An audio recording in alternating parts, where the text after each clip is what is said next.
Autre expérience de pensée que j'aime beaucoup. Vous connaissez tous l'histoire de Roméo et Juliette de Shakespeare? Donc c'est une histoire classique, hein. Vous avez deux familles, les Capulet, les Montaigu, qui se détestent, et les papas des deux familles respectives et tous leurs enfants se font la guerre. Et puis il y a deux enfants en fait qui sont amoureux l'un de l'autre, qui veulent passer au-delà de cette haine, de cette guerre mutuelle, mais ils sont empêchés, et finalement ça se finit par une tragédie, par la mort.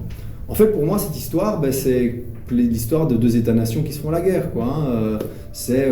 On a papa, État, et un autre papa à la tête d'un État, et un autre papa à la tête deux papas à la tête de deux États, qui se détestent et qui se font la guerre par l'entremise de leurs enfants dans leur maisonnée. Et s'il y a un des deux papas qui gagne, eh ben, il prend la mère patrie, hein. Il prend la mère et tous ses enfants sous sa structure pyramidale de pouvoir, quoi.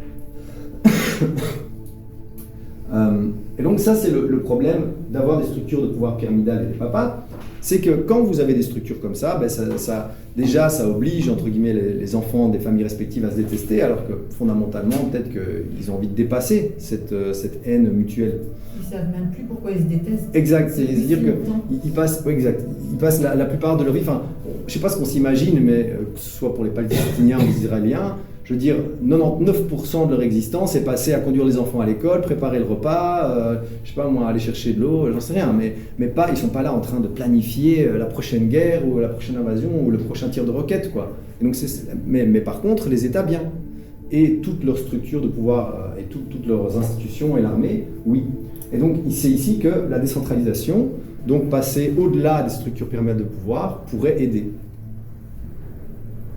Roméo et Juliette, de leur temps, ils étaient impuissants, hein, puisqu'il n'y avait pas vraiment de manière de sortir de ce carcan, et donc ça a fini par une tragédie. Mais aujourd'hui, on voit les signes de certaines technologies, on va voir plus tard en quoi ça pourrait résoudre les choses.